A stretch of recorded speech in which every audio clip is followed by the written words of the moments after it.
Okay hello good evening सभी को जय श्री श्याम। आप सभी का आपके श्योर सक्सेस इंस्टीट्यूट में स्वागत है। उम्मीद करते हैं कि आप लोग खुश होंगे, स्वस्थ होंगे और साथ ही साथ अपने एग्जाम की प्रिपरेशन बहुत बेहतर तरीके से कर रहे होंगे चुपचाप, क्योंकि आपकी सफलता शोर मचाएगी, है ना।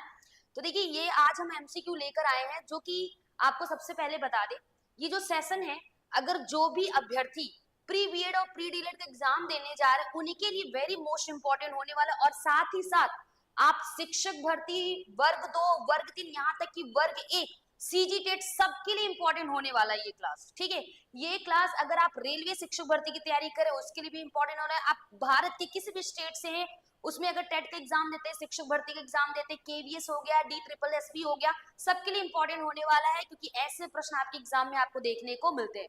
तो जल्दी जल्दी सभी लोग फटाफट लाइव आ जाइए और एक बार क्लास को शेयर कर दीजिएगा ताकि सब तक ये सूचना पहुंच सके। चलिए, मंजुलता जी, प्रियंका जी, योगेश जी, संतोष जी, सभी लोग आ चुके हैं। तो चलिए, इसी उत्साह के साथ, इसी जुनून के साथ हम लोग क्वेश्चन सीरीज लगाते हैं।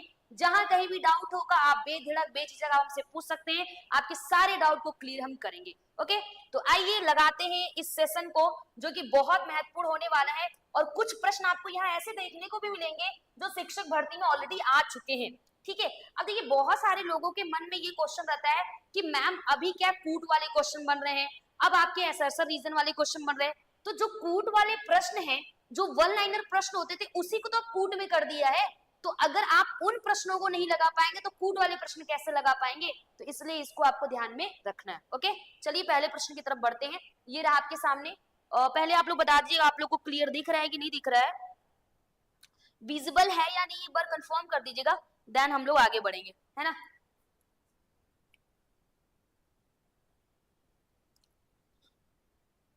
क्लियर है संतोष जी सबको? शुभम जी क्लास को शेयर कर दीजिए, ठीक है, दिख रहा है? ओके, धन्यवाद मैम। देखिए, पहला प्रश्न क्या है कि कक्षा 4 का छात्र मूर्ति नाम है उसका, मूर्ति नहीं है वो, ठीक है। वैसे हम इंसान क्या भाई, कठपुतली, ये मूर्ति है, ठीक है। तो कक्षा 4 का छात्र मूर्ति केवल कक्षा 1 के छात्र के स्तर पर ही पढ़ पाता है। कक्षा 4 का, लेकिन कक्षा 1 के छात्र के स्तर तक पर ही पढ़ पाता है, पर ही पढ़ पाता है।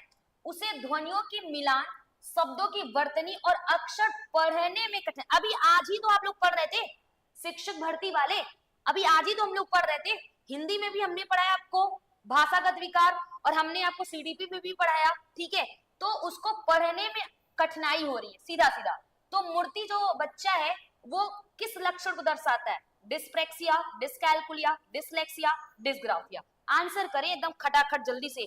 सब लोग वीडियो को शेयर कर दीजिएगा, आप लोग क्लास को शेयर कर दीजिएगा, ठीक है। चलिए, जय श्री श्याम, जानवी जी, सबका आंसर आ चुका है। प्रियंका जी, शुभम जी, रोही जी, फर्स्ट का सी। देखिए, सबको मैं एक्सप्लेन कर दे रहे, एकदम सीधा सीधा एक्सप्लेन कर रहे हैं। अब डिस्ग्राफिया क्या है भाई, हमने 5 को ऐसे लिख दिया, दिस इज द डिस्ग्राफिया हो गया। डिस्कैलकुलिया क्या हो गया, हमने 10 - 2 = 12 लिख दिया, this is the dyscalculia. Dyspraxia की बात करें, ये आपका कह सकते हैं कि तंत्रिका तंत्र संबंधी विकार है, ठीक है। ये तंत्रिका तंत्र संबंधी विकार है जिसमें आपके जो फाइन मोटर स्किल है वो बाधित होता है। इसमें आपका जो फाइन मोटर स्किल है वो बाधित होता है। आप थोड़ा सा बता दें, देखिए, जो गतिक कौशल होता है, जो मोटर स्किल होता है, वो कितने प्रकार का होता है? सब लोग कमेंट करिए। ये क्लास सिर्फ एमसीक्यू वाली क्लास नहीं होती, ये थ्योरी क्लास भी होती है। तो मोटर स्किल कितने होते हैं? ये सीजीटी 2022 में आ चुका है, ध्यान रखिएगा। मोटर स्किल 2 होते हैं, एक क्या होता है, ग्रॉस मोटर स्किल होता है, और दूसरा क्या होता है, फाइन। ग्रॉस मतलब शरीर के बड़े अंगों के संचालन की बात करता है, चलना, उठना, बैठना, दौड़ना, हाथ उठाना, ठीक है। उसके बाद बात करते हैं फाइन मोटर स्किल, ये सूक्ष्म होता है, शरीर के सूक्ष्म अंगों के संचालन की बात करते हैं। लिखना हो गया, कागज को कैंची से काटना हो गया, सुई हो गया, सुई में धागा डालना हो गया, आईलाइनर लगाना हो गया, लिपस्टिक लगाना हो गया, भाई एकदम लाइन में लगना चाहिए, है ना। तो वो फाइन मोटर स्किल होता है, तो ये बाधित होता है, वो होता है डिस्प्रेक्सिया। लेकिन पढ़ने संबंधी अक्षमता है, ये सीधा सीधा हो जाएगा डिसलेक्सिया, ठीक है। बच्चा सा को वाज पढ़ता है, आज ही तो हम लोगों ने पढ़ा, समझ में आ गया जी, बहुत बढ़िया। आइए अमिता जी आगे बढ़ते हैं। नेक्स्ट क्वेश्चन क्या है, बाल केंद्रित शिक्षा का उद्देश्य क्या है? The aim of child centre education, the aim of child centre education, ध्यान रखिएगा। एक शिक्षार्थी के लिए विभिन्न गतिविधियों का आयोजन करना, एक शिक्षार्थी के लिए विभिन्न गतिविधियों का आयोजन करना, ये कह रहा है विभिन्न गतिविधियों का आयोजन करना, ठीक है। बच्चों को उनकी जरूरत रुचियों को संतुष्ट करने के लिए मार्गदर्शन करना, बच्चों के सक्रिय अनुभव पर प्रतिबंध लगाना, इस बात का समर्थन करना कि शिक्षक को दृश्य के पीछे नहीं होना चाहिए। तो आंसर करें आप लोग, क्या आ रहा है? दूसरे का ए, दूसरे का बी। ए कौन बोल रहा है भाई? यहाँ पे प्रिया जी बात पढ़िए फिर से, मनीषा जी ने भी ये बताया हुआ है। 500% ठीक है वीरेंद्र जी, इसलिए तो हमने पहले ही बता दिया।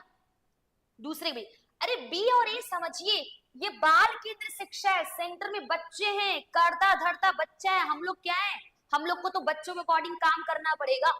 तो एक शिक्षार्थी के लिए विभिन्न गतिविधियों का आयोजन करना, एक शिक्षार्थी ना विभिन्न गतिविधियों का आयोजन करेंगे, लेकिन बच्चों को उनकी जरूरत रुचियों को संतुष्ट करने के लिए मार्गदर्शन करना। दो बातें यहाँ देखिएगा, इन दोनों में मेजर डिफरेंट क्या है? मेजर डिफरेंट ये है कि हम इसमें जब हम बच्चों की जरूरत हो गया, उनकी आवश्यकता हो गई, उनकी कमियां क्या हो गया, इन सबको ध्यान में रख के शिक्षा देंगे, तो वही तो हमारी चाइल्ड सेंटर एजुकेशन हो गया। Option B is the correct answer, option B हमारा सही हो जाएगा। जी सुनीता जी, जी निधि जी करेक्ट है, बोध सिंह जी बहुत बढ़िया।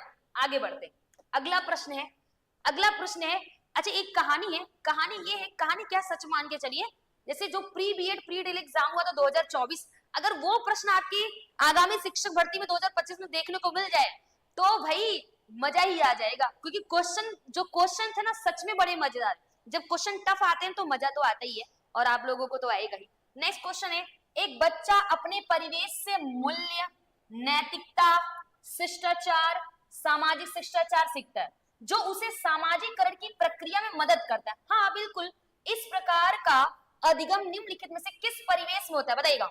औपचारिक अधिगम का परिवेश, अनौपचारिक अधिगम का परिवेश, गैर औपचारिक अधिगम का परिवेश, या कोई नहीं। बहुत अच्छा क्वेश्चन है, ध्यान से देख के समझकर उत्तर दीजिएगा। पहले आप बताइए फिर हम आपको बताएं, ठीक है। तीसरे का बी, ओके, बी आंसर आ रहा है सबका, अनौपचारिक अधिगम का परिवेश। क्या बात है, बहुत सुंदर। क्यों अनौपचारिक हुआ?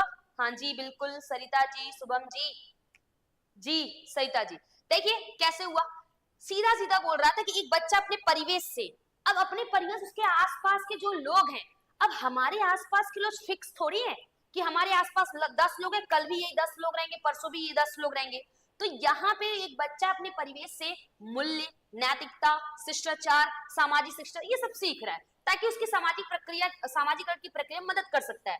अब वो आप उसके आसपास का जो वातावरण वो निश्चित नहीं है, जब निश्चित रहेगा ना, जैसे अगर यही क्वेश्चन कहता है कि वो विद्यालय में सीख रहा है, ये सब ये सारी चीजें बच्चा विद्यालय में सीख रहा है, तो वो औपचारिक हो जाएगा, क्योंकि जहां फॉर्मेलिटी होती है, जहां औपचारिकता होता है, वहां पे व्यवहार नहीं हो सकता, ठीक है।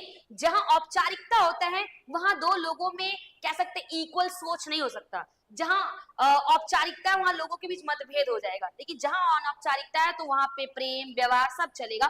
तो ये हो जाएगा क्या?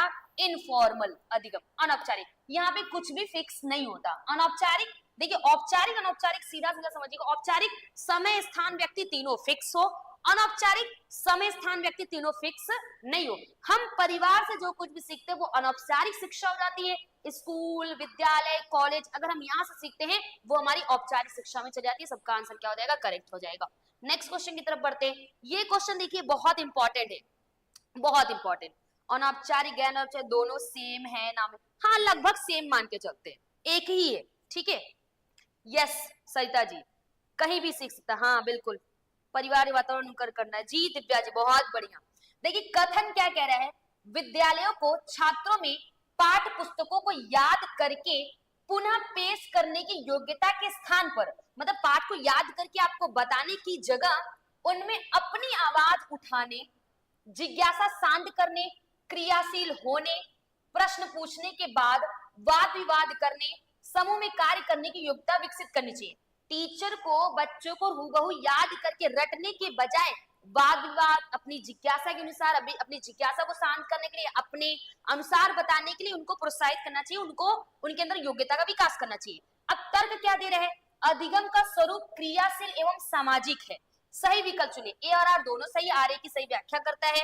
ए आर दोनों सही है बट आर ए की सही व्याख्या नहीं करता। ए सही आर गलत, ए आर दोनों गलत हो जाएगा। अच्छा प्रश्न है, आंसर करिएगा। चलिए सबका आंसर आ चुका है। जी कुसुम जी बहुत बढ़िया, नीलम जी करेक्ट है। स्लाइड क्लीन नहीं दिख रहा। हाँ क्वेश्चन एक्चुअली थोड़ा सा आप लोग ना क्वालिटी बढ़ा लीजिएगा, फिर भी मेरे से यहाँ से जैसे बन पड़ता है, मैं क्योंकि क्वेश्चंस बड़े हैं और आपको बाइलिंगुअल भी क्वेश्चन चाहिए, सो दैट्स वाई यहाँ पे थोड़े से आपको दिक्कत हो सकती है, बट हम कोशिश करेंगे आपको दिक्कत ना। देखिए दोनों बातें यहाँ पे एकदम 100% सही है कि विद्यालय को ये करना चाहिए जो कि हमने आपको एक्सप्लेन किया। फिर अधिगम का जो स्वरूप है वो क्रियाशील है, भाई क्रियाशील है ही। अब जैसे फॉर एग्जाम्पल आप बैठे, आप एक जगह रूम में बैठे और आप सोचिए कि मैम की क्लास स्टार्ट हो गई है, ऑटोमेटिक आप मोबाइल में लोग लॉक लगाते हैं, ऑटोमेटिक मोबाइल का लॉक खुल जाए, ऑटोमेटिक यूट्यूब पे आ जाए, ऑटोमेटिक क्लास लाइव हो जाए, ऐसा नहीं होगा। आपको खुद करना पड़ेगा, खुद मोबाइल उठाना पड़ेगा, लॉक ओपन करना पड़ेगा, यूट्यूब पे आना पड़ेगा, लाइव क्लास में ज्वाइन करना पड़ेगा, कमेंट करना पड़ेगा, तो क्रिया होती है। यानी अधिगम एक क्रिया आधारित प्रक्रिया है और अधिगम सामाजिक तो है ही, ऑब्वियस सी बात है। तो ऑप्शन ए हो जाएगा हमारा करेक्ट आंसर, ऑप्शन ए हो जाएगा। जी मनीषा जी करेक्ट। नेक्स्ट प्रश्न है क्या, छोटे बच्चों पर किस प्रकार की प्रेरणा लागू नहीं होती? आंतरिक प्रेरणा, बाह्य प्रेरणा, उपलब्धि की प्रेरणा, उपरोक्त में से कोई नहीं। बढ़िया प्रश्न है। ये चारों मतलब ये जो तीनों बातें ये आपको आनी चाहिए। छोटे बच्चों में किस प्रकार की प्रेरणा लागू नहीं होती, ये आपको फंसा सकता है क्वेश्चन। वीरेंद्र जी ने कहा पांचवें ए, निर्मला जी ने सी कहा है, शुभम जी ए।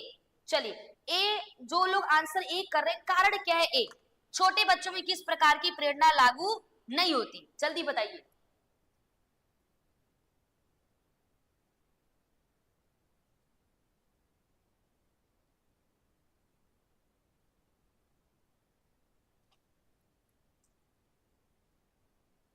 देखते कौन,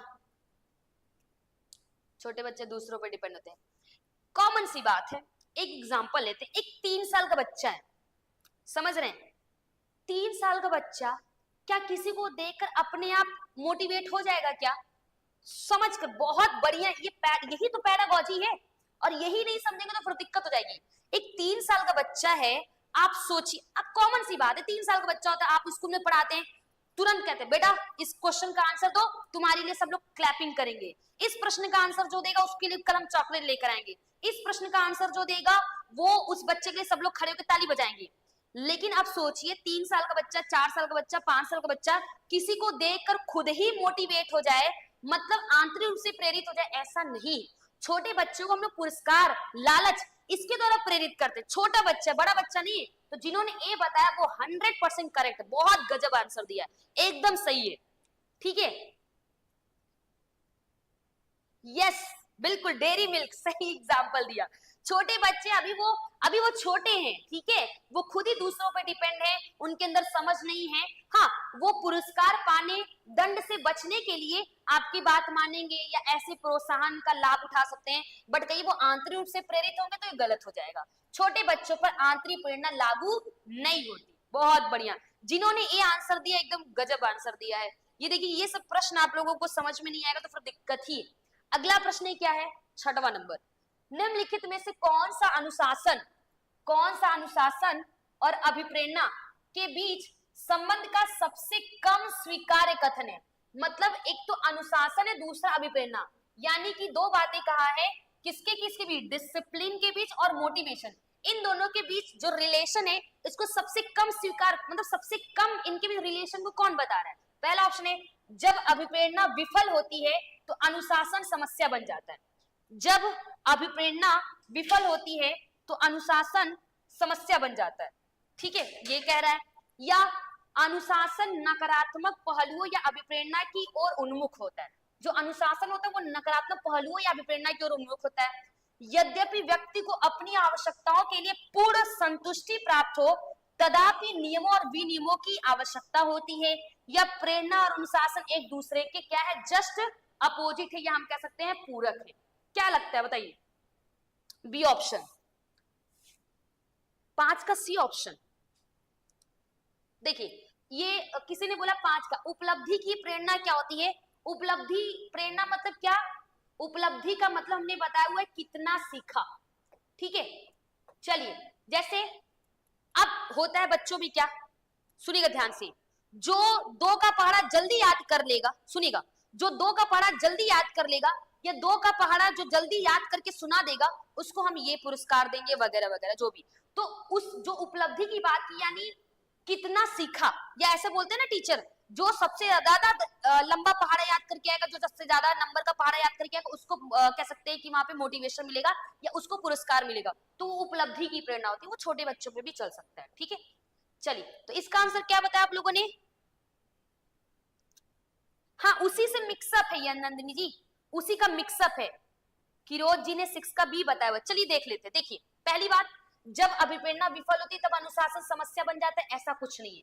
अनुशासन भी आपके लिए एक मोटिवेशन का ही काम करती है, और अनुशासन किसी के दबाव से नहीं होता, अनुशासन स्वतः आता है, खुद से आता है, ठीक है। तीसरी बात करते हैं, अच्छा बी ऑप्शन देते हैं, अनुशासन नकारात्मक पहलू या अभिप्रेरणा की ओर उन्मुख होता है। अब ऑप्शन बी क्या कह रहा है, इसमें क्या कह रहा है, कम बोला है ना, सबसे कम। इसको भी देखते हैं, जो अनुशासन है, जो अनुशासन है वो नकारात्मक पहलू और अभिप्रेरणा की ओर उन्मुख होता है, ये तो कभी नहीं, असंभव है, ऐसा होता ही नहीं, ये तो कतई नहीं होगा। फिर यद्यपि व्यक्ति को अपनी आवश्यकताओं के लिए पूर्ण संतुष्टि प्राप्त हो, तथापि नियमों और विनियमों की आवश्यकता होती है। बिल्कुल, हमें अपनी आवश्यकताओं को पूरी करना चाहते हैं तो हम नियमों और विनियमों की क्या होती है, हमें जरूरत होती है। बाकी प्रेरणा और अनुशासन एक दूसरे के पूरक है। देखिए, प्रेरणा का मतलब क्या है, सुनिएगा ध्यान से, जो आपको ऐसी एनर्जी दे जिससे आपकी अधिगम की दर बढ़े या घटे, दोनों बात आती है, लेकिन मोस्टली बढ़ने को लिया जाता है। अब अनुशासन की बात करें, अनुशासन का मतलब ही क्या होता है, जो अनुशासन मतलब कि आप कोई भी काम कर रहे हैं वो सिस्टमैटिक और ये अपने आप है, किसी के दबाव से नहीं। तो यहाँ पे कह रहे हैं अनुशासन, प्रेरणा और अनुशासन एक दूसरे के पूरक है, लेकिन इसमें कह रहे हैं कि सबसे कम स्वीकार होता है, वो आपका ऑप्शन बी सबसे ज्यादा निगेटिव। इसमें सबसे ज्यादा निगेटिव क्या हो जाएगा, ऑप्शन बी हो जाएगा। मैम कम बोला नहीं वीरेंद्र जी, देखिए, जब प्रेरणा विफल होती है तभी अनुशासन समस्या बन जाता है, ये आपको कई हद तक मिल जाएगा, लेकिन अनुशासन नकारात्मक पहलू या प्रेरणा की ओर उन्मुख होता है, ये तो कभी नहीं होता ना। अगर आप अनुशासन, मान लीजिए मतलब क्लास में अनुशासन है, अब अनुशासन की वजह से या अनुशासन नकारात्मक पहलुओं या अभिप्रेरणा की ओर उन्मुख, पहली बात अनुशासन नकारात्मक पहलू की ओर क्यों उन्मुख होगा, अनुशासन तो एक तरह से सकारात्मक में लिया जाएगा ना। अगर आपकी कक्षा अनुशासन युक्त है तो वो सकारात्मक में लिया जाएगा, नकारात्मक में नहीं लिया जाएगा। बात समझ में आई? क्लियर है सबको? जल्दी बताइए। एक छोटा सा एक कहानी बताते हैं। अगर अभिप्रेरणा और अनुशासन की बात करें, एक छोटा सा लाइन आप कभी नहीं भूलोगे। जैसे इसमें हम बोल रहे हैं क्या, अभिप्रेरणा का मतलब क्या होता है समझते हैं, क्यों करें। जैसे अगर हम बात करें क्यों करें, तो यहाँ अभिप्रेरणा काम करेगी, लेकिन अनुशासन का मतलब होता है क्या करें। ये दो लाइन याद रखिएगा, क्या करें, बड़ा अच्छा लाइन है। अभिप्रेरणा क्या क्यों करें को दर्शाती है, और अनुशासन है क्या करने को दर्शाती है। समझ गए? सबको क्लियर है?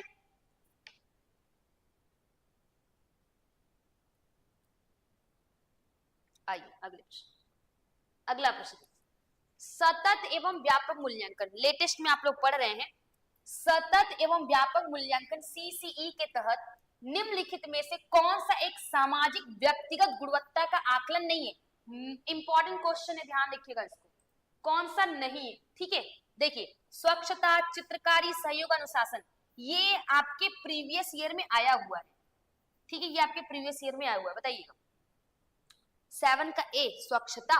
अरे भाई, सामाजिक व्यक्तिगत गुणवत्ता का आकलन नहीं करता, सीसीई के अंतर्गत स्वच्छता का आकलन होता है, बिल्कुल। सहयोग का आकलन होता है, अनुशासन का आकलन होता है, जो कि सामाजिक व्यक्तिगत गुणवत्ता के अंतर्गत आएगा।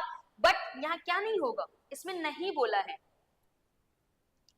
जी, निर्मला जी, संस्कृति जी, मनीष जी, बिल्कुल सही है। चित्रकारी कहां से हो जाएगा भाई, ये सामाजिक व्यक्तिगत गुणवत्ता है, इसमें चित्रकारी पेंटिंग से क्या लेना देना है।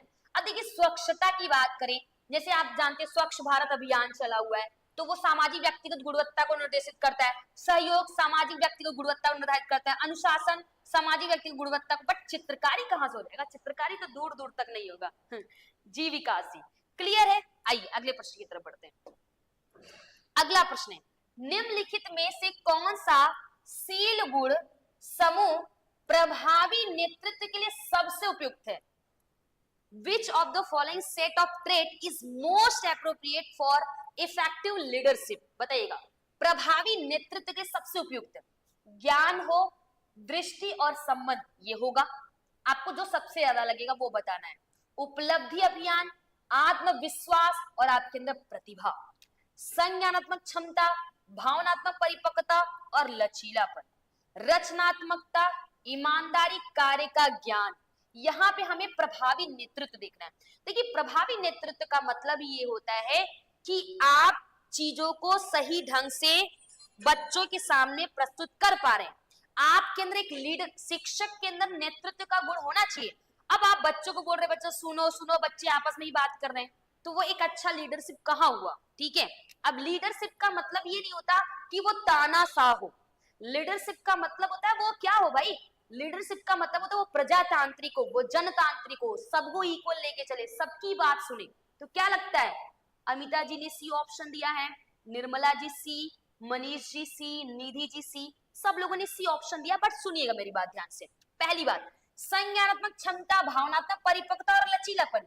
यहाँ बोला ना कि ऐसा कौन सा सील गुण या मान लीजिए गुण ही है, समूह है जो प्रभावी नेतृत्व के लिए सबसे उपयुक्त है। पहली बात, आपके अंदर संज्ञानात्मक क्षमता है, ठीक है। आपके अंदर भावनात्मक परिपक्वता, भावनात्मक परिपक्वता का मतलब क्या, कब कहाँ कैसे आपको बोलना है, कैसे संवेग दिखाना, क्रोध भय प्रेम जो भी आप मान के चलिए। और लचीलापन, लचीलापन का मतलब ये होता है जिसमें हम बदलाव कर सके या बदल सके। अब यहाँ बोल रहा है कि नेतृत्व की बात कर रहा है ना, तो नेतृत्व किसके अंदर होगा, जो यहाँ पे कह सकते हैं कि प्रतिभा, जिसके अंदर क्या होगा, कॉन्फिडेंस होगा। और जो उपलब्धि अभियान, देखिए एक्चुअल में क्या है ना, अचीवमेंट ड्राइव है, ये उपलब्धि अभियान नहीं होगा, ये उपलब्धि चालक होगा, ठीक है। मोटिवेशन साइकिल में आता है, ये उपलब्धि क्या है, चालक है, ठीक है। यहाँ देख सकते हैं अचीवमेंट ड्राइव, सेल्फ कॉन्फिडेंस, और क्या होना चाहिए यहाँ पे, इसको आप जो भी करिश्मा या चश्मा जो भी पढ़ सकते हैं यहाँ पे, वो प्रतिभा होना चाहिए। ऑप्शन बी हमारा करेक्ट होगा। यहाँ पे क्या होगा, ऑप्शन बी, यानी कि एक प्रभावी नेतृत्व करता वो है जिसके अंदर अचीवमेंट ड्राइव, उपलब्धि चालक होगा। अब आप कह रहे हो कि मैम उपलब्धि चालक क्या है, देखिए जो भी आपकी उपलब्धि है, अब हर व्यक्ति के अंदर अपनी उपलब्धि को प्राप्त करने की एक एनर्जी होती है, और वो एनर्जी चालक होता है। जिसके अंदर चालक ज्यादा होगा वो उपलब्धि ज्यादा प्राप्त करेगा, जिसके अंदर चालक कम होगा वो उपलब्धि कम प्राप्त करेगा। और दूसरी बात, कॉन्फिडेंस और प्रतिभा तो होनी चाहिए, ठीक है। क्लियर है। आइए, क्लास अच्छी लग रही हो तो आप लोग वीडियो को लाइक कर सकते हैं, और क्लास को आप लोग जरूर शेयर कर दीजिएगा, ये आपके लिए बहुत महत्वपूर्ण होगा। अगला प्रश्न है, कक्षा संचार को किस रूप में वर्णित किया जाता है? अब बताइए, यहाँ पे आपकी क्लास में जो कम्युनिकेशन हो रहा है, यानी classroom communication can be describe exploration, यानी क्या लिखा हुआ है भाई, विस्तारण होना चाहिए ना, ठीक है। यहाँ पे आप कह सकते हैं इंट्यूशनलाइजेशन भी कह सकते हैं, संस्थानीकरण हो गया, असंकेतित आख्यान हो गया, या व्याख्यान हो गया, डिस्कोर्स, ठीक है। बताइए,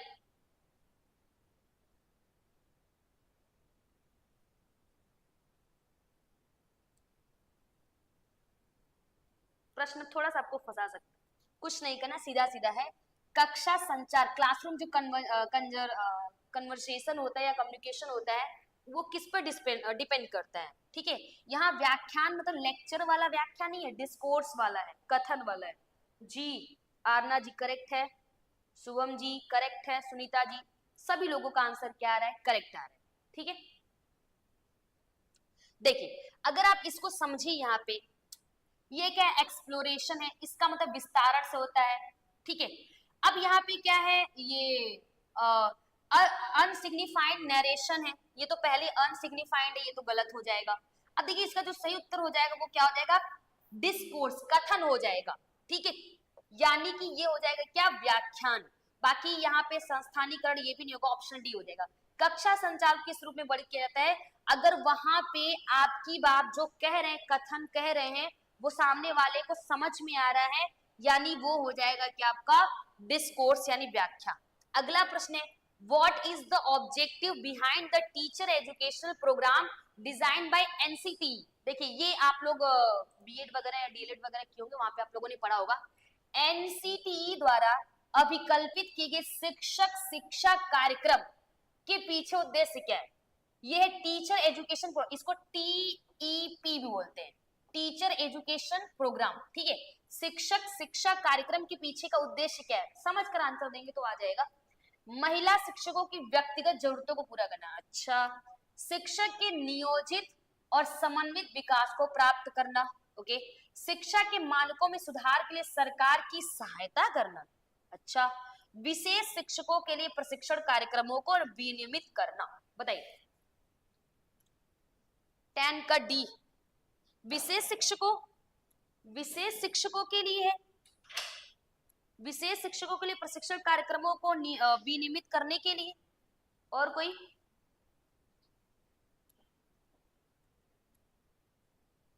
बता दे चलिए भाई। कुछ लोग 10 का बी बता रहे हैं, मनीषा जी 10 का डी। देखिए सब लोगों ने अलग अलग बता दिया। पहली बात ये निगेटिव हो जाएगा कि महिला शिक्षकों की व्यक्तिगत जरूरतों को पूरा करने के लिए ये नहीं होगा। देखिए आपको बता दे, जो एनसीटीई के द्वारा शिक्षक शिक्षा जो प्रोग्राम चलाया था उसका मेन यही होता है, हम शिक्षक शिक्षा प्रोग्राम है, हम शिक्षक का डेवलपमेंट करेंगे, यानी कि to achieve planned and coordinated development of the teacher, यानी कि शिक्षक की नियोजित और समन्वित विकास को प्राप्त करना। ऑप्शन बी हो जाएगा। ठीक है, ऑप्शन बी हो जाएगा करेक्ट आंसर। समझ में आया सबको?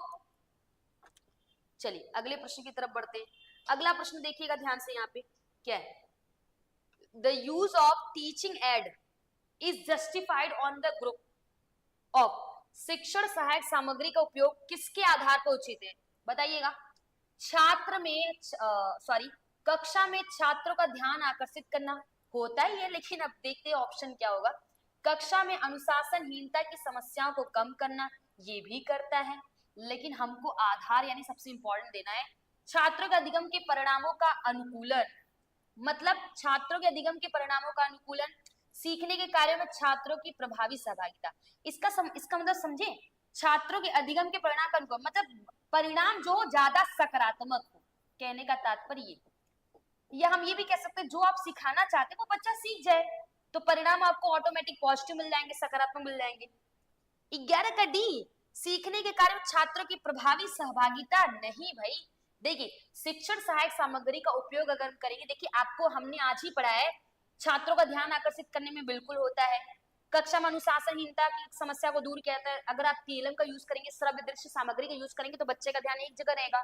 लेकिन हम करते क्यों है ये, हम चाहते हैं कि छात्रों का जो अधिगम, हम अधिगम के लिए तो टीएलएम का यूज करते हैं ना, सार्थक अधिगम के लिए, तो छात्रों के अधिगम के जो परिणाम है वो अनुकूलन हो, यानी optimising learning outcome of student, यानी बच्चों का जो परिणाम हो वो ज्यादा से ज्यादा निकल के आए, ज्यादा से ज्यादा बच्चे सीखे। कहने का तात्पर्य यहाँ पे ये होगा। डी क्यों नहीं होगा वो भी बता देते। देखिए कह रहा है सीखने के कार्यों में छात्रों की प्रभावी सहभागिता। अब सुनिएगा मेरी बात ध्यान से वीरेंद्र जी, इसमें आधार पूछा है, हमने ये भी तो बोला कि ऑप्शन ए भी आएगा, बी आएगा, उसी तरह ऑप्शन सी भी आएगा, लेकिन मेन पर्पज क्या है टीचिंग एड का? हम टीचिंग एड का यूज करते हैं जिससे बच्चे पार्टिसिपेट करते हैं। हम बच्चों के पार्टिसिपेशन के लिए टीचिंग एड यूज नहीं करते, हम टीचिंग एड का यूज इसलिए करते हैं ताकि बच्चा सीख सके, तो इसलिए हमारा सी ऑप्शन ज्यादा सही है। मेरी बात समझ रहे होंगे आप लोग? समझ में आया? आइए अगले प्रश्न की तरफ बढ़ते हैं। निम्नलिखित में से कौन सा कथन लैंगिक भूमिकाओं और रूढ़िवादिताओं का सबसे अच्छा वर्णन नहीं करता? मतलब लैंगिक भूमिकाओं, या हम कह सकते हैं कि जेंडर रोल्स हो गया, एंड रूढ़िवादिताओं लाइक स्टीरियोटाइप हो गया, इसका सबसे अच्छा वर्णन नहीं करता है। इसमें आपको बताना है जो वर्णन नहीं करता है। आइए देखते हैं। यह एक पुरुष नहीं है जो बच्चे को जन्म देता है, बल्कि महिला एक बच्चे को जन्म देती है। यह एक पुरुष नहीं है जो बच्चे को जन्म देता है, बल्कि महिला एक बच्चे को जन्म देती है। ओके, अगर कोई लड़का रोता है तो उसे फ्रॉक चूड़ियां दिलवाएं ताकि वो उन्हें पहन सके और लड़की बना सके, ये तो कभी नहीं होगा। ठीक है। ओ, इस आदमी को स्वेटर बुनते हुए देखो जैसे कि वो एक महिला हो, ये भी जेंडर स्टीरियोटाइप को बता रहा है, ये भी जेंडर स्टीरियोटाइप को बता रहा है, मतलब जेंडर बायसनेस, लैंगिक पूर्वाग्रह, और ये भी लैंगिक पूर्वाग्रह को बता रहा है। पुरुष होने के नाते उसे काम पर जाना चाहिए, जबकि उसकी पत्नी को घर पर ही रहना चाहिए, ये भी लैंगिक पूर्वाग्रह है। ठीक है, ये भी लैंगिक पूर्वाग्रह है। ठीक है, ये भी पूर्वाग्रह है और ये भी पूर्वाग्रह। तो बचा क्या? आप लोगों ने क्या बताया? जी, सी रिजल्ट को बोल रहा है। बिल्कुल, क्या आंसर हो जाएगा? Option A.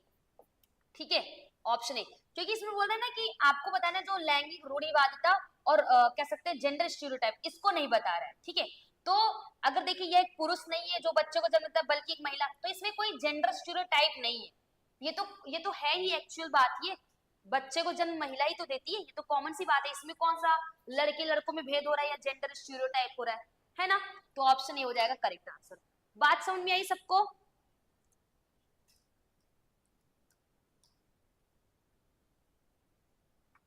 जी, आइए आगे बढ़ते हैं। अगला प्रश्न है क्या? भारत में स्कूल प्रबंध समिति, अच्छा कौन कौन बताएगा?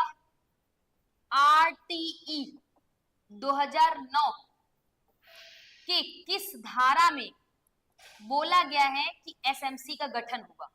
कौन कौन बताएगा? राइट टू एजुकेशन एक्ट 2009 के 38 धाराओं में से ऐसी कौन सी धारा है जिसमें बोला गया है एक स्कूल मैनेजिंग कमिटी होगी? कौन बताएगा? क्या बात है निर्मला जी, आपके उत्तर भी एकदम निर्मल ही, बहुत बढ़िया। 21 12 नहीं भाई 21 जी, मंजुलता जी करेक्ट। तो भारत में स्कूल प्रबंधन समिति यानी एसएमसी, स्कूल मैनेजिंग कमिटी को किसके माध्यम से नीति में लिखा गया है? ठीक है, यानी कि जो विद्यालय प्रबंधन समिति है, इसको किसके माध्यम से नीति में लिखा गया था बताइएगा? ये तो आंसर हो ही गया, यहाँ पे हमने बता ही दिया। निःशुल्क अनिवार्य शिक्षा का अधिकार 2009 में, यूनेस्को 2014, स्कूल विकास योजना, स्कूल डेवलपमेंट प्रोग्राम, या राष्ट्रीय पाठ्यक्रम रूपरेखा नहीं, option A right to education act, यहाँ पे हो ही गया, ये तो हमने डायरेक्ट बता ही दिया। समझ में आई बात सबको? जनक पटेल जी क्लियर हो रहा है? मनीष जी, रुचि जी, आइए। प्रश्न अच्छा था, इसको ध्यान में रखिएगा। अगले प्रश्न की तरफ बढ़ते हैं। अगला प्रश्न है, एक शिक्षक को साधन संपन्न होना चाहिए। साधन संपन्न मतलब क्या भाई? बढ़िया बढ़िया सामान हो, बढ़िया बढ़िया, समझ रहे हैं ना? होना चाहिए ऐसा। ओके, एक शिक्षक को साधन संपन्न होना चाहिए। कैसा साधन संपन्न? उसके पास पर्याप्त धन संपदा हो। ओके, उसके उच्च अधिकारियों से संपर्क होने चाहिए, बड़े बड़े लोगों से पहुंच होनी चाहिए, उसे अपने विद्यार्थी की समस्या को हल करने के लिए पर्याप्त ज्ञान होना चाहिए, या विद्यार्थियों के बीच उसकी अच्छी प्रतिष्ठा होनी चाहिए। ऐसा तो नहीं होगा, बताइए। चलिए, ये प्रश्न तो सबके लिए इजी है। जी अलीशा जी करेक्ट है, जी पुष्पा जी बहुत बढ़िया, गणेशु जी करेक्ट है।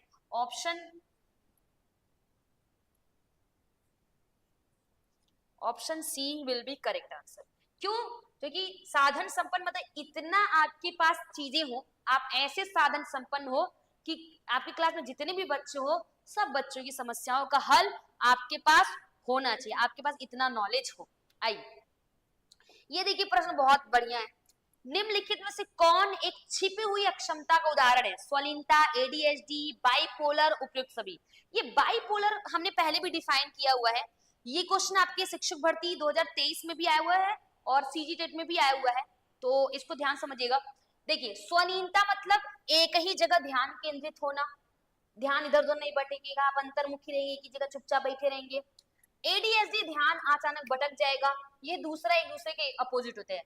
बाइपोलर मतलब द्विध्रुव, एक ही समय में आप कभी जैसे एक ही स्थिति में आप कोई और रूप दिखाते हैं और फिर उसी स्थिति में कोई और रूप दिखाते हैं, वो बाइपोलर बिहेवियर होता है। तो ये क्या हो जाएगा? ऑप्शन डी हो जाएगा। ठीक है, ये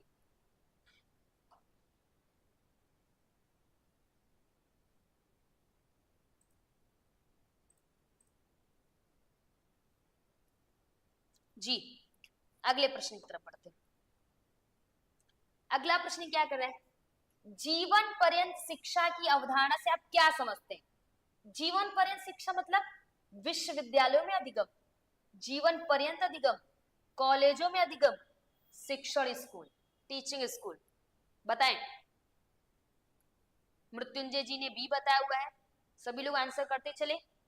क्वेश्चन का सेट बहुत अच्छा है, इसको स्किप मत करिएगा, ठीक है जी। 16 का बी, 16 का बी, बहुत बढ़िया। देखिए जीवन पर्यंत शिक्षा का मतलब है कि जीवन पर्यंत अधिगम, और अधिगम जो है निरंतर चलने वाली प्रक्रिया और जीवन पर्यंत चलने वाली प्रक्रिया है, ये बात आप लोग जानते रहिएगा। अगला प्रश्न है हमारा, शिक्षा का उद्देश्य डैश के अधीन एक तत्व है।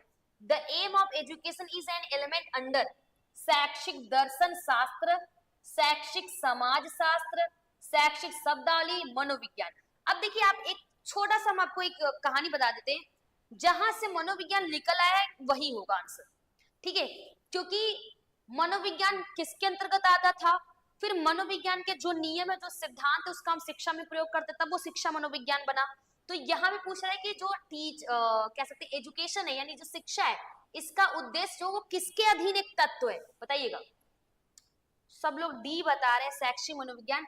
नहीं भाई, शैक्षिक मनोविज्ञान नहीं होगा। एजुकेशनल फिलॉसफी शैक्षिक दर्शन शास्त्र के अधीन है, इसके अधीन एक तत्व। शैक्षिक दर्शन शास्त्र के अंतर्गत शिक्षा आता है और फिर शिक्षा के उद्देश्य को रखा जाएगा। शिक्षा देखिए, शिक्षा यहाँ पे लिखा है शैक्षिक मनोविज्ञान ना, जैसे मनोविज्ञान के जो सिद्धांत है, जो रूल है, उनका शिक्षा में प्रयोग करना, वो शैक्षिक मनोविज्ञान हो गया। बट यहाँ शिक्षा पूछे ना, तो जो शिक्षा है वो शैक्षिक दर्शन शास्त्र के अंतर्गत आएगा, ये बात ध्यान रखिएगा। ऑप्शन हमारा ए हो जाएगा करेक्ट आंसर। सबको क्लियर समझ में आ गया? आइए अगले प्रश्न की तरफ बढ़ते हैं। अगला प्रश्न है, to educate according to nature means, प्रकृति के अनुसार शिक्षित करने का तात्पर्य क्या है? अच्छे स्वर्ण दिनों में आश्रमों की तरह प्रगति की गोद में शिक्षण संस्थान स्थापित करना, मानव के प्राकृतिक नियमों के अनुसार शिक्षित करना, प्राकृतिक नियमों का अध्ययन करना, उन्हें शैक्षिक प्रक्रिया में लागू करना, जीवन में कृत्रिम के विपरीत प्रकृति पर लौटने के लिए। सरल प्रश्न है, समझेंगे तो आंसर आपको आ जाएगा, बताइएगा जल्दी से। प्रकृति के अनुसार शिक्षित करने का अर्थ बी ऑप्शन। चलिए बढ़िया कर रहे हैं आप लोग, और आप लोगों से बिल्कुल सभी लोगों ने, मृत्युंजय जी करेक्ट है, सबका आंसर बहुत बढ़िया जी। कामेश्वरी जी, देखिए पहली बात, अच्छे स्वर्ण दिनों में आश्रमों की तरफ प्रकृति की गोद में शिक्षक संस्थान, बिल्कुल नहीं। प्राकृतिक नियमों का अध्ययन करें फिर उन्हें शैक्षिक क्रिया में लागू करना, कतई नहीं। देखिए प्रकृति के अनुसार शिक्षित करने का तात्पर्य जो मानव विकास है, मानव विकास के प्राकृतिक नियमों के अनुसार शिक्षित करना, सीधा सीधा। कभी कभी उत्तर सीधे सीधे होते हैं, हम उनको तोड़ मरोड़ की गलत कर देते हैं, जबकि ऐसा नहीं होता। यानी to educate according to natural laws of human development. Next question, बालिकाओं की शिक्षा को प्राथमिकता दी जानी चाहिए। देखिए ये प्रश्न आपके कह सकते हैं यहाँ पे हमने पहले भी बताया हुआ है, ये आपके प्री बीएड प्री डीएलएड हर बार आता है ये क्वेश्चन। आप 2024 2023 का भी उठा के देख लीजिए, एग्जैक्ट यही नहीं था लेकिन इससे मिलता जुलता है। हमने बताया था अगर हम कहते हैं लड़कियों को शिक्षा ज्यादा देनी चाहिए, तो कौन कौन मानते हैं कि ये जेंडर बायस है। जैसे यही है कि बालिकाओं की शिक्षा को प्राथमिकता देनी चाहिए, कौन कौन है जो इसको जेंडर बायसनेस मानते हैं, किनको लगता है ये लैंगिक पूर्वाग्रह है। हालांकि हम बालिकाओं को शिक्षा में प्राथमिकता दे रहे, बालकों को नहीं, तो आप तो ये कहेंगे जेंडर बायसनेस है ना। कौन कौन मानते हैं यहाँ पे? वीरेंद्र जी मानते हो, ओके, शोभा जी मानती है, ओके, और कौन कौन मानता है भाई? हम जी नहीं, बिल्कुल ये जो क्वेश्चन है ये बिल्कुल, जो अगर आप कहें कि हम बालिकाओं की शिक्षा को प्राथमिकता देनी चाहिए और ये हमारा निगेटिव हो जाएगा, कतई नहीं निगेटिव, ये 100% पॉजिटिव वर्ड है। जानते रहिएगा बालिकाओं की शिक्षा को प्राथमिकता देना चाहिए, ये करेक्ट है सेंटेंस, इसको कभी गलत मत करिएगा। क्योंकि लड़कियां लड़कों की अपेक्षा अधिक होशियार है, नहीं, लड़कियां संख्या में लड़कों से कम है। भूतकाल में लड़कों की तुलना लड़कियों के साथ भेदभाव हुआ, कतई नहीं, क्योंकि लड़कियां ही सामाजिक परिवर्तन ला सकती है, ये ध्यान रखिएगा। हमने पहले भी बताया हुआ है, समाज में स्त्रियों को, महिलाओं को ज्यादा शिक्षित करनी चाहिए, क्योंकि जो सामाजिक परिवर्तन है वो महिलाओं के द्वारा ही देखने को मिलेगा। महिलाएं शिक्षित होंगी, क्योंकि देखिए ये पूरा जगत है, इस जगत का निर्माण ही स्त्रियों से, महिलाओं से ही हुआ है। तो ये भी आप समझिएगा कि लड़कियां सामाजिक परिवर्तन ला सकती, इसलिए लड़कियों को शिक्षित करना बहुत जरूरी है। प्राइमरी में हम लड़कियों को शिक्षा में रखेंगे, नहीं बॉयज नहीं ला सकते वीरेंद्र जी, एकदम ओपनली बोल रहे हैं, बॉयज नहीं ला सकते, ठीक है। क्योंकि जन्म, अगर बात करें यहाँ पे समाज की बात करते हैं कि आप जिस जहां रह रहे हैं, आप अपने आसपास चीजों को देख रहे हैं, ठीक है। अगर एक स्त्री, लड़की की बात करें, अगर वो शिक्षित होगी तो उसकी वजह से, उससे रिलेटेड जितनी समाज में स्त्रियां या जो भी कंडीशन आप देख रहे हैं आसपास आपको देखने को मिल रहा है, उन सब में परिवर्तन होना तय है, ठीक है। चलिए आगे बढ़ते हैं। अगला प्रश्न है, इंपॉर्टेंट है भाई, क्योंकि एक्चुअली क्या है ना कि अगर ये लाइन हम बोलेंगे तो पहले कहेंगे मैम ये तो गलत है, जबकि गलत नहीं है। अगर आपसे पूछे ऐसा क्यों है, तो कारण यही है क्योंकि लड़कियां सामाजिक परिवर्तन ला सकती है, ठीक है। इसलिए लड़कियों, आप सभी से अनुरोध है, आपके घर में होंगी, आसपास होंगे वीरेंद्र जी, आपके घर में होंगी, आपकी सिस्टर होंगी, आपकी दोस्त होंगी, सबको ज्यादा ज्यादा मोटिवेट किया करिए कि ज्यादा ज्यादा पढ़े लिखे, ठीक है। आइए, डैश डैश डैश बच्चों के साथ काम करने और प्रकृति के अनुकूल देखभाल और शिक्षा के लिए व्यवस्था बनाने का तरीका है। कौन सा तरीका है?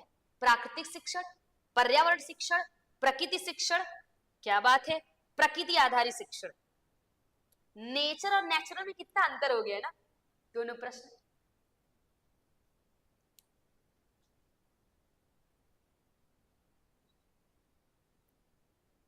अच्छा ठीक है, यस सीमा जी। पीडीएफ, कौन सा पीडीएफ नहीं हुआ है डीआरएस जी, बताइएगा। C option Shubham ji, Kameshwari G B, सिमला जी ए। चलिए आइए, लाइन क्या कह रहे हैं पहले समझिएगा, ऐसे समझिए, प्राकृतिक शिक्षण, बच्चों के साथ काम करने और प्रकृति के अनुकूल देखभाल और शिक्षा के लिए व्यवस्था बनाने का एक तरीका है। देखिए प्राकृतिक शिक्षण क्या होता है, अभी हमने इससे रिलेटेड एक जो प्राकृतिक नियम होते हैं उसको फॉलो करना। अब देखिए प्राकृतिक शिक्षण, पर्यावरण शिक्षण तो नहीं होगा, प्रकृति शिक्षण नहीं होगा। अब इन दोनों में आपको ध्यान रखना है, नेचुरल टीचिंग और नेचर बेस्ड टीचिंग, दोनों में अंतर है। प्राकृतिक शिक्षा और प्रकृति आधारित शिक्षा, इसमें बोल रहे हैं कि किसके द्वारा बच्चों के साथ काम करने और प्रकृति के अनुकूल देखभाल और शिक्षा के लिए व्यवस्था बनाने का तरीका है। तो प्रकृति के अनुकूल है ना, और प्रकृति के अनुकूल देखभाल बनाने की बात करें तो हमें प्रकृति आधारित शिक्षा करनी पड़ेगी, यानी ऑप्शन डी हो जाएगा। चूंकि यहाँ पे प्रकृति के अनुकूल बोला है तो हमें प्रकृति आधारित शिक्षा व्यवस्था करनी पड़ेगी, ठीक है। चलिए साफिराज, अगले प्रश्न की तरफ बढ़ते हैं। क्या कह रहे हैं, शिक्षा का सही उद्देश्य क्या है? छात्रों को सक्षम बनाना ताकि वे जीविकोपार्जन कर सके, छात्रों को नौकरियों के लिए तैयार करना। आज के डेट में यही है, मानते कि नहीं मानते? कुछ क्वेश्चन आज की सच्चाई को भी बताते हैं, ठीक है। छात्रों की ज्ञान प्राप्त करने में मदद करना, छात्रों के सर्वांगीण विकास को सुगम बनाना। एक शब्द बड़े बड़े लाइन 4-4, 10-10 पैराग्राफ पे भारी, कौन सी लाइन है? एक लाइन सब पे भारी, हमने बताया। अगर कितना भी बड़ा क्वेश्चन हो और उसमें पॉजिटिव पूछा हो और वहां पे मिल जाए आपको क्या, छात्रों का सर्वांगीण विकास करना, समग्र विकास करना, संपूर्ण विकास करना, होलिस्टिक डेवलपमेंट करना, ऑल राउंड डेवलपमेंट करना, तो option D will be correct answer, ठीक है। ए भी चल रहा है, कौन सा? छात्रों को सक्षम बनाना ताकि वे हाँ बिल्कुल ठीक है। अब देखिए हालांकि ये बी वाला क्यों है, ताकि आप जीविकोपार्जन कर सके भाई, अपना मतलब अपना खर्च खुद उठा सके, कॉमन सी बात है। इसके लिए तैयार क्यों करें, क्योंकि हम जीविकोपार्जन कर सकते हैं। अरे भाई खाने पीने के लिए तो इतना हम सक्षम रहे, पढ़ लिख रहे हैं, तो इतनी हमारे अंदर काबिलियत हो कि हम खुद खा सके, अपने परिवार का पेट पाल सके, इतना तो होना चाहिए ना। बट ओवरऑल अगर देखा जाए शिक्षा का, तो मेन आएगा कि सर्वांगीण विकास करना। अब सर्वांगीण विकास में ये सारी चीजें इंक्लूड हो जाएंगी, ठीक है। अगला प्रश्न, बाल केंद्र शिक्षा का उद्देश्य क्या है? चुनीलाल जी, बाल केंद्र शिक्षा का उद्देश्य क्या है, बताइए। देखते हैं, एक शिक्षार्थी के लिए विभिन्न गतिविधियों का आयोजन करना बाल केंद्रित शिक्षा का उद्देश्य है। या बच्चों को उनकी, ये तो क्वेश्चन रिपीटेड हो गया, बच्चों को उनकी जरूरतों रुचियों संतुष्ट करने के लिए मार्गदर्शन करना, बच्चों के सक्रिय अनुभव प्रतिबंध लगाना, इस बात का समर्थन करना कि शिक्षक को दृश्य के पीछे, ये क्वेश्चन रिपीटेड हो गया। अभी हम लोगों ने स्टार्टिंग में किया तो ऑप्शन भी हो जाएगा करेक्ट आंसर।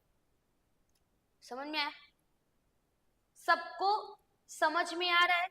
समझ में आ रहा है तो आप लोग वीडियो को जरूर लाइक कर दीजिएगा, ठीक है, साथ में शेयर भी बनता है भाई। आइए, ये आज का जो प्रश्न था, इसी प्रश्न का हम वेट कर रहे थे आप लोगों के लिए। देखते हैं क्या बताते हैं, ध्यान सुनिएगा। प्रत्येक समाज में शिक्षा द्वारा क्या कार्य किया जा सकता है? आप शिक्षा से क्या कर सकते हैं भाई? समाज के सदस्यों का सामाजिकरण करना और संस्कृति को अगली पीढ़ी तक पहुंचाना, ठीक है। शिक्षा के द्वारा हम अपनी संस्कृति को अगली पीढ़ी तक पहुंचाते हैं। मानव संसाधन से संबंधित समाज की जरूरतों को पूरा करना, केवल दो, न तो एक न तो दो, एक और दो दोनों, या केवल एक। तो देखिए, अगर व्यक्ति शिक्षित है तो वो जो सही चीजें उसको आगे बढ़ाएगा। अगर व्यक्ति शिक्षित नहीं है तो वो आगे बढ़ाएगा, पीढ़ी दर पीढ़ी चीजों को बढ़ाएगा, लेकिन वो सही चीजों को बढ़ाए ऐसा संभव नहीं है। तो ये दोनों ही बातें क्या हो जाएगी? 100% करेक्ट हो जाएगी। एक और दो दोनों, ठीक है, एक और दो दोनों आपका करेक्ट हो जाएगा। जी सीमा जी करेक्ट है, जी दिव्या जी ओके, संतोष जी करेक्ट है। नेक्स्ट क्वेश्चन की तरफ बढ़ते हैं। अगला प्रश्न है क्या, देखिएगा, which of the following is not a basic objective of democratic education? निम्नलिखित में से कौन सा लोकतांत्रिक शिक्षा का मूल उद्देश्य नहीं है? लोकतांत्रिक शिक्षा का मूल उद्देश्य, आप देखिए समझिएगा, यहाँ पे आपको पता है ना, मूल उद्देश्य नहीं है, समझकर उत्तर दीजिएगा। किसी व्यक्ति की गरिमा का सम्मान, हाँ ये हो सकता है मेनली, ठीक है, respect for dignity of a person, सहिष्णुता बिल्कुल, टॉलरेंस, रोजगार के अवसर प्रदान करना, देश के प्रति प्रेम का विकास, ये तो होना ही चाहिए, ये भी होना चाहिए, ये भी होना चाहिए, सत्य है, तो दोनों कट कर लेंगे तो होगा क्या? आपको मूल उद्देश्य नहीं है, बेसिक उद्देश्य कह सकते हैं, मतलब एक नॉर्मल हो सकता है कि हाँ ये होना चाहिए, बट ठीक है मूल उद्देश्य हो, मेन उद्देश्य वो नहीं रखना है, बिल्कुल सही है, सभी लोगों ने बताया रोजगार के अवसर प्रदान करना, ठीक है। तो लोकतांत्रिक शिक्षा का मूल उद्देश्य नहीं, लोकतांत्रिक शिक्षा का तात्पर्य यह है कि ऐसी शिक्षा व्यवस्था जो सबको समान रूप से रखती है, सब किसी के साथ भेदभाव नहीं करती है, सबका सम्मान करती है। लोकतांत्रिक शिक्षा क्या हमें अपने देश के प्रति प्रेम को दिखाती है, ठीक है। अगला प्रश्न 25 नंबर क्वेश्चन क्या कह रहे हैं? निम्नलिखित में से कौन प्रगतिशील शिक्षा की अवधारणा के लिए केंद्र है? प्रगतिशील शिक्षा, देखिए प्रगतिशील शिक्षा के बारे में बात करें, प्रगतिशील शिक्षा में क्या होता है? करके सीखने पर आधारित है, प्रोजेक्ट विधि इसी में आता है, ठीक है। कह सकते हैं कि इसमें जो शिक्षा है उसको और व्यवहारिक बना दिया गया, मतलब ज्यादा से ज्यादा बच्चे एक्टिविटी के थ्रू सीखें। तो हर बच्चे की सामर्थ्य और क्षमता में विश्वास, हर बच्चे की सामर्थ्य और क्षमता में विश्वास, मानक निर्देश और मूल्यांकन, मानक निर्देश ये तो निगेटिव हो जाएगा, बाहरी प्रेरणा, समान मूल्यांकन मानदंड, बाहरी प्रेरणा कर दिया है, पाठ्य पुस्तक केंद्र शिक्षा तो कतई नहीं होगा, तो क्या होगा? बहुत बढ़िया, जी प्रदीप जी करेक्ट है, लक्ष्मण जी, मनीष जी, कुंज बिहारी जी, रुचि जी, सभी लोगों ने बताया है हर बच्चे की सामर्थ्य और क्षमता में विश्वास, ऑप्शन ए हो जाएगा करेक्ट आंसर। निम्नलिखित में से कौन प्रगतिशील शिक्षा के अवधारणा के लिए केंद्र है?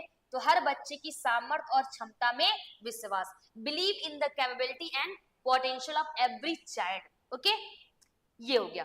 तो देखिए ये रही आज की क्लास, ठीक है, आपके 25 में से कितने बने वो बता दीजिएगा। और यहाँ पे जितने भी जो प्री बीएड और प्री डीएलएड की तैयारी करें, ध्यान रखिएगा, ये आपके पास अच्छा मौका है। अगर आप प्री बीएड और साथ में अगर आप प्री डीएलएड की तैयारी कर रहे हैं तो आपके पास अच्छा मौका है, आप इसकी तैयारी कर सकते हैं। अब तैयारी करके क्या होगा भाई? आपको गवर्नमेंट कॉलेज मिल जाएगा, आपकी फीस बच जाएगी। तो अगर आपको इसको बेहतर तैयारी करना है, जो लोग जुड़े हैं वो, जो अगर जुड़ना चाहते हैं, बेहतर तैयारी करना चाहते हैं, ये जो लास्ट 2 महीने बचे हैं, 2 महीने में पूरे कंप्लीट कोर्स करना चाहते हैं, तो हमारे यहाँ इसकी लाइव क्लास चल रही है, ध्यान रखिएगा, ठीक है। लाइव क्लास में जुड़कर आप इसकी क्लास का लाभ उठा सकते हैं, जिसमें आपको सभी विषय की क्लास, नोट, पीडीएफ, टेस्ट सब मिल जाएगा। और आपको बता दें, अगर आप हमारे किसी भी कोर्स के साथ जुड़ते हैं, अगर आप शिक्षक भर्ती की जो नई बैच चल रही है निश्चय बैच के साथ जुड़ते हैं, तो अभी भी जो 50% ऑफर चल रहा था ना, वो अभी भी लाइव है, ध्यान रखिएगा। जो 50% ऑफर है वो अभी भी लाइव है, बहुत सारे लोगों को नहीं पता होगा, तो जानकारी ध्यान रखिएगा। 50% ऑफर आज भी लाइव है, आप ऑफर का लाभ उठा सकते हैं और मिनिमम फीस में आप तैयारी कर सकते हैं, ओके।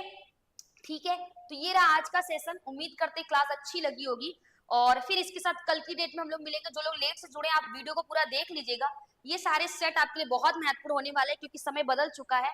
अब आप सोचिए इजीली सब कुछ आपको मिल जाएगा, तो ऐसा संभव नहीं है। मेहनत करना पड़ेगा, खुद को घिसना पड़ेगा, संघर्ष करना पड़ेगा, तभी आपकी जीत शानदार होगी। तो आज के लिए बस इतना ही रखते हैं, मिलते हैं नेक्स्ट क्लास में। तब तक के लिए धन्यवाद। जय श्री श्याम। आप लोग अपना ध्यान रखिए। Good night.